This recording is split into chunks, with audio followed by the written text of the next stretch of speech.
코로나19 상황이 심상치 않습니다. 오늘 0시 기준 신규 확진자가 166명으로 이틀 연속 세 자릿수를 기록하고 있는데요. 이틀 연속 100명대, 지난 3월 말 이후 처음이라고 합니다.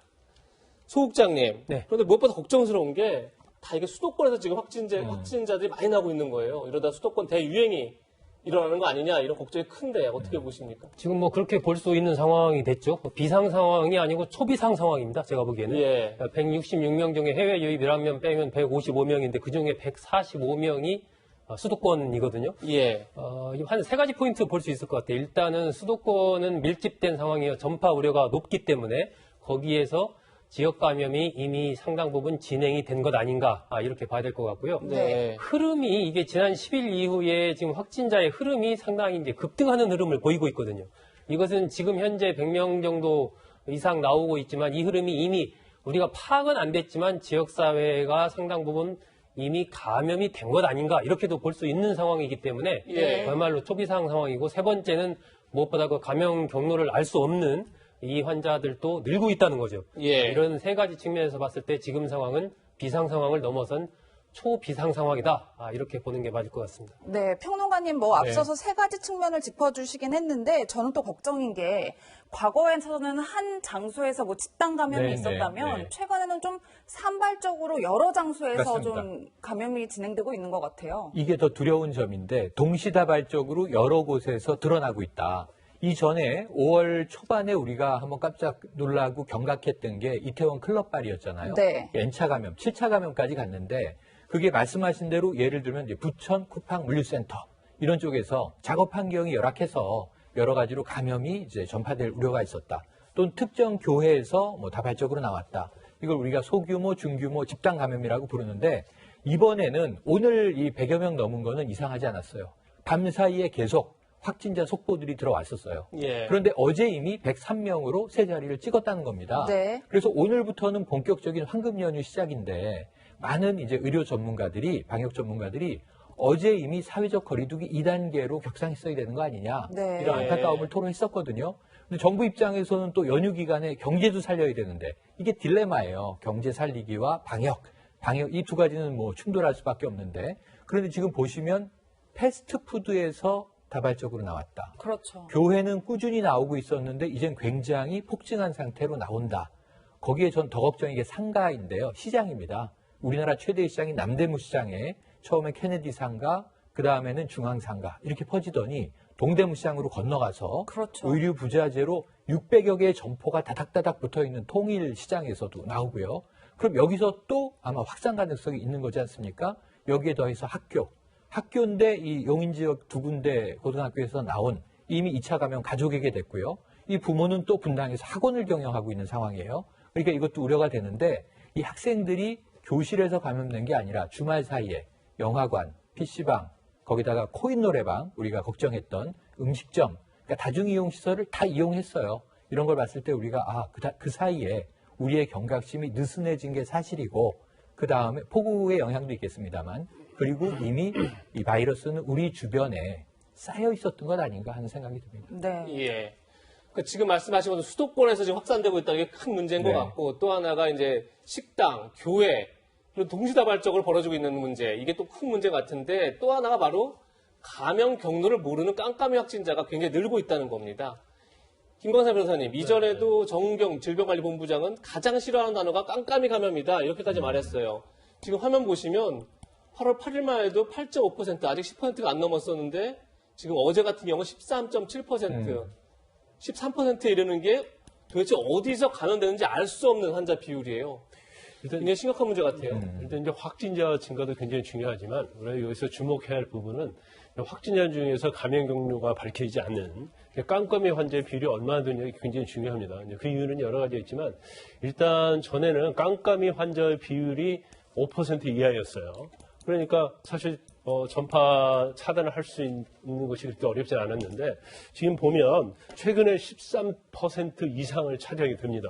그 깜깜이 환자가 생기는 이유 중에 하나가 이제 감염 경로를 알아야지 차단할 거 아닙니까? 추적이 가능하겠죠. 그렇죠. 그런데 이제 무증상 환자랄지 아니면 경증 환자들은 본인이 뭐 코로나에 걸렸는지 거기에 대해서 사실 알지 못하고 지나게 되면 그게 계속 추가적으로 또 감염이 될 수 있거든요. 우리가 이제 N번 감염이라고 하지 않습니까? 그래서 이게 굉장히 좀 약간, 우리가 우려할 정도의 퍼센티지가 올라오지 않는가 싶습니다. 그래서 지금 아마 정부 당국에서도 지금 깜깜한 환자가 많으면 많을수록 N번식으로 계속 감염이 전파가 되기 때문에 여기에 굉장히 주목하고 있는 걸로 보여요. 그래서 이 부분을 어떻게 차단하느냐가 앞으로 확증을 막는 데 있어서 그냥 중요한 포인트가 될 것 같습니다. 네, 상황이 이렇다 보니까 방역 당국은 서울을 비롯한 수도권은 일촉즉발의 상황이라고까지 전했는데요. 사회적 거리두기 2단계 상향이 필요하다는 목소리도 나오고 있습니다.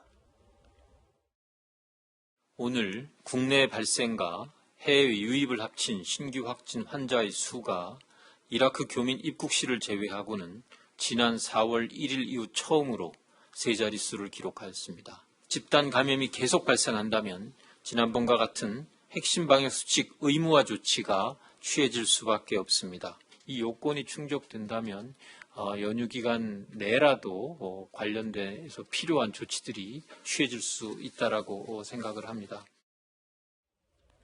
네, 국장님 한 35분 뒤인 오후 1시부터 이제 사회적 거리두기 상향 여부를 두고 회의를 연다고 하는데 네. 일단 1단계에서 2단계로 격상은 될 것 같아요. 그럼 저희 생활도 좀 많이 달라지는 거겠죠, 모습이? 그렇습니다. 지금 흐름 봐서는 2단계로 격상될 가능성이 굉장히 커 보입니다. 이렇게 되면 바로 우리 일상이 이제 영향을 받게 되는데 보통 이 행사 같은 거, 모임 같은 걸 할 때 실내 행사는 50명 이상 넘어가면 금지가 됩니다. 그리고 실외 행사는 이제 100명 이상 모일 수가 없게 되고요. 지금 이제 프로야구에 일부 제한적으로 관중들 입장이 하고 있는데 이런 부분 다 금지가 됩니다. 프로야구, 프로축구 무관중 경기로 해야 되고요. 박물관, 미술관, 도서관 이런 부분도 전부 운영이 중단이 됩니다. 노래 연습장 마찬가지고요. 학교도 이제 등교 인원이 축소되는 식으로 조정이 되게 됩니다. 그리고 공공기관이나 민간 기업들 같은 경우도 아무래도 이제 격상되게 되면 공공기관부터 해서 재택근무, 유연근무 이런 부분이 확산이 되게 될 거고 민간 기업도 그에 따라서 지금도 하는 기업들도 있는데 재택근무, 유연근무가 점점 많이 확산되는 쪽으로 흐름이 다시 이제 돌아가는 거죠. 네.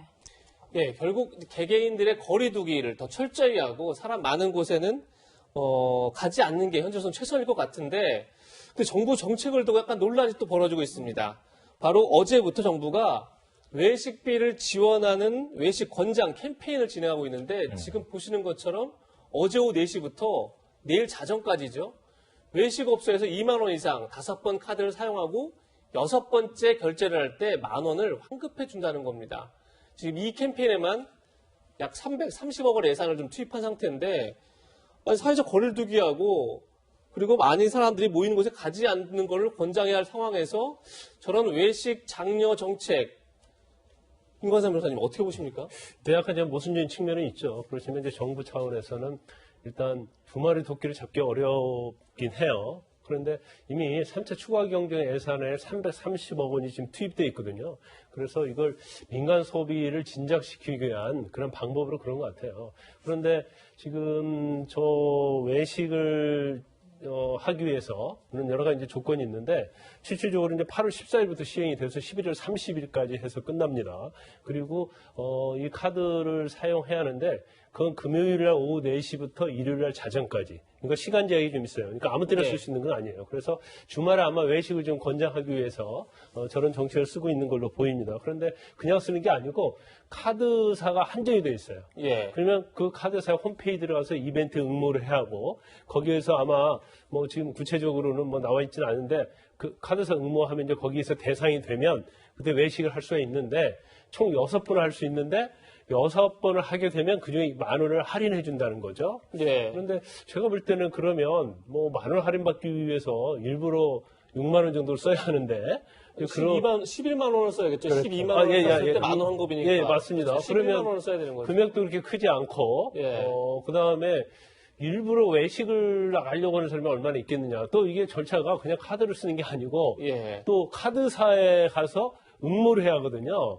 그래서 진짜 효과가 있을까 하는 좀 생각이 들고 저건 제가 볼 때는 약간 좀 언발의 오줌 누기라는 또 생각이 들어요. 예. 330억 정도를 소비하게 해서 얼마나 우리 경제 활성화에 도움이 되는지 더군다나 지금 굉장히 코로나 양성 확진자가 이제 폭발적으로 증가하는 그런 단계에 있는데 조금 소비를 촉진하기 위해서 저런 정책을 쓰다가 잘못하면 또 코로나 양성 환자가 많이 나올 수 있는 그런 상황에 또 직면할 수도 있기 때문에 걱정이 좀 많이 듭니다.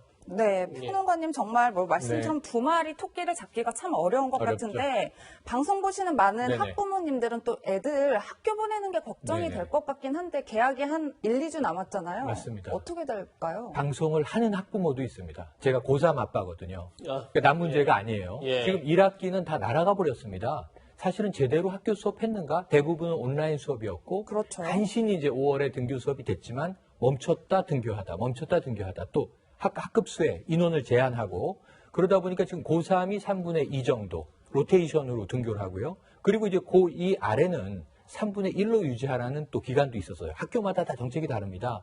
그런데 이제 학생들은 그런 얘기를 해요. 올해 망한 고3이다. 학습 격차 커져 있고 제대로 진도를 뺐는지도 이건 확인이 어렵고 그런데 문제는 뭐냐면 어제 방학을 했어요. 예. 방학이 올해는 2주예요. 그럼 이제 8월 후반에 또 바로 개학이에요. 그렇죠. 그럼 2학기가 시작되는데 2학기는 어떻게 되는 것인가? 이건 모든 학부모가 걱정이거든요. 지금 바이러스는 더 창궐하는 상황으로 가고 있지 않습니까? 예. 지금 미국에서 트럼프 대통령이 9월에 개학해. 교육당국은 못해요. 그러다 지금 못하는 쪽으로 흘러갔거든요. 우리나라는 학교 갈 수 있겠냐고요. 가을에. 그 다음에 가을은 원래 2차 대유행이 예고됐던 시기입니다. 더운 여름이 이제 지나고 추석 지나서 쌀쌀해지면 바이러스가 더 기승을 부릴 것 같단 말이에요. 그럼 이런 상황에서 학부모들은 2학기는 어떻게 되나? 올해가 다 이런 식으로 가버리는 건가? 그럼 아이들은 제대로 학교를 다녔다고 할 수 있는 건가? 실제로 학습을 한 건가? 그래서 이제 교육당국이 오는 주에, 이제 다가오는 주간에 시도 교육감을 모아서 이제 협의회를 엽니다. 네. 2학기에 이제 어떻게 방역과 학습을 동시 병행할 것인가? 근데 제가 보기엔 이게 뾰족한 수가 있는 게 아니잖아요. 예. 아마 1학기와 유사하게 바이러스가 또 올라가면 등교 우선 제한하고 바이러스가 좀 떨어지면 한 3분의 1, 3분의 2 수준에서 돌아가면서 등교를 하고 참 제가 보기엔 이 교육당국도 답답하겠지만 학부모들은 정말 애가 타는 심정이고요. 또 하나는 보내면 어떻게 되느냐. 이게 바이러스 감염 걱정되잖아요. 그렇죠. 그 어디에 의존하냐면 정말 마치 모험처럼 사교육을 보내고 있다는 거예요. 네. 또 적지 않은 학부모들이. 학원도 위험합니다. 제가 보기엔 학원 밀집 정말 위험하거든요. 마스크 쓰고 한 반나절 수업할까? 아이들이 벗지 않을까? 부모 걱정은 큰데. 근데 그걸 또 안 보내면 우리 아이의 학습이 뒤처지지 않을까? 그렇죠. 이 고민 사이에서 정말 이건 제가 보기엔 답 없는 문제로 흘러가고 있습니다. 예. 네. 이렇게 학부모들 애가장 태우고 있는데 지금 수도권 대유행이 올 수 있다 이런 우려가 크고 있는 상황입니다. 그런데 오늘 보수단체 그리고 민노총이 광화문에서 집회를 연다고 그래서 도심에서 집회를 연다고 그래서 또한 우려가 커지고 있습니다. 지금 보시는 화면이 바로 광화문 광장 지금 현재 모습입니다. 현재 모습인데 아직 집회를 시작한 것 같지는 않은데 이제 사람들이 모여들고 있죠. 세종대왕상 앞에서 굉장히 많은 깃발들이 보이고 지금 모이고 있어서 경찰들이 지금 통제에 들어간 상황인데 소국장님, 네. 가뜩이나 지금 접촉하면 안 된다. 많은 사람들이 모여서 밀접하고 밀집해 있으면 안 된다. 얘기를 많이 하고 있는데 저런 집회 과연 지금 꼭 해야 되는 건지 참 걱정이 많습니다. 저 오면서 이제 보니까 지하철역에서 이제 집회 참가자들이 조금씩 막 나오고 있더라고요. 근데 참 이게 걱정이 되는 것이 대부분 제가 이렇게 보기에는 좀 어르신들이 많았어요. 집회 예. 참석하러 오시는 분들이. 그러면 지금 이 코로나 바이러스 같은 경우에 특히 이제 어르신들이 여러 가지로 이런 부분에서 취약한 것으로 알려져 있는데 그런 부분에서 참 걱정이 되고 이게 수도권 상황이 예사롭지 않은 이런 상황에서 오신 이제 집회 주최한 측은 주최한 측대로 나름의 여러 가지 목적이 있겠지만은 전체적으로 어떤 서울 시민들이나 국민들이 보기에는 저런 부분들이 이제 이 오신 분들도 그렇지만 또 그 가족들이라든지 주변에 있는 분들도 혹시나 이제 이런 장소를 통해서 더 코로나가 감염 확산되는 그런 계기가 되지 않을까 하는 걱정이 많기 때문에 사실은 저는 어제나 그저께 이렇게 저런 얘기가 나왔을 때 주최 측에서 자발적으로 집회를 좀 취소하거나 연기를 했으면 훨씬 더 좀 좋지 않았을까. 일부 단체는 뭐 그렇게 했더라고요. 그렇죠. 그런데도 여전히 이제 20여 개 단체 한 12만 명 정도가 오늘 모일 것이라고 하니까 여러 가지 저런 측면에서 걱정이 좀 되고 물론 주최 측은 뭐 철저히 방역을 대책을 세웠다. 이렇게 좀 얘기는 하는데 혹시나 어쨌든 그런 좀 확산하는 그런 계기가 안 됐으면 하는 걱정이 바람입니다. 저게 이제 전국에서 모이는 거 아닙니까? 그렇게 되면 다시 헤어졌을 때 전국으로 다시 코로나19가 확산될 수 있는 거잖아요. 파악도 안 돼요. 그러니까 그렇죠. 막 오늘 또 우리 그 광화문 주변에 이제 관광 버스들 아마 지역에서 지방에서 오신 분들 같은데 그렇게 돼 있으면은 이게 어디로 어떤 분이 몇 명이 갔는지도 파악이 안 되기 때문에 혹시라도 정말 이 감염 자가 저 참가자 중에 있고 그렇다면은 이게 전국으로 확산될 수 있는 그런 위험성도 있는 거죠. 예, 변호사님, 마지막으로 저희가 좀 짚어볼 만한 게 앞으로 이제 17일까지 좀 꽤 긴 연휴가 있잖아요. 네. 좀 저희가 지켜야 될 세 가지와 하지 말아야 될 세 가지, 이렇게 좀 방역당국에서 지침을 내렸는데 소개를 좀 해주셨으면 좋겠어요. 일단 지켜야 할 세 가지가 뭐 다 누구나 이제까지 많이 들었던 얘기예요. 그렇지만 한번 환기시키는 차원에서 실내에서 항상 마스크를 착용하라는 거죠. 그리고 두 번째는 휴게소, 식당, 카페, 음식점에서는 최소, 그러니까 필요한 그런 범위 내, 시간 내에서만 머무르고요. 그리고 사람 간 거리는 2m 이상 유지. 이 내용 전부 다 알고 있잖아요. 예. 네. 사실 대부분 국민들이 많이 실천을 하고 있는데 또 이걸 또 무시하는 분들이 상당히 있어요. 그래서 본인뿐만 아니라 이제 주위 사람들에게도 굉장히 해를 끼칠 수 있는 그런 상황이 있기 때문에 반드시 지켜주셨으면 하고요. 그 다음에 이제 3금입니다. 하지 말아서는 안 되는 세 가지, 해서는 안 되는 세 가지. 발열이나 이제 호흡기 증상, 서서히 경미하다 할지라도 이제 절대로 여행 가지면 안 된다는 거죠. 그러면 여행 가는 같이 일행들이랄지 아니면 여행지에서 다른 사람이 전파의 가능성이 있기 때문에 이건 반드시 지켜야 한다는 거고요. 또 밀폐가 됐다거나 밀접한 장소는 되도록 가지 말라는 겁니다. 그래서 본인이 뭐 여러 가지로 증상이 있을 수 있지만 다른 사람에도 증상이 있을 수 있는 거고. 그다음에 우리가 가장 또 중요한 부분 중에 하나가 소리를 지르거나 이야기를 크게 하면 우리가 비말이라고 그러잖아요. 이제 침방으로 튄단 말이에요. 예. 사실 코로나에 있어서는 가장 치명적으로 전파하는 원인이 되고 있거든요. 그래서 반드시 이 지켜야 할 세 가지하고 하지 말아야 할 세 가지는 지켜주셔야겠습니다. 네. 네, 이 사흘간의 연휴 동안에 방역수칙 철저하게 지켜야겠습니다.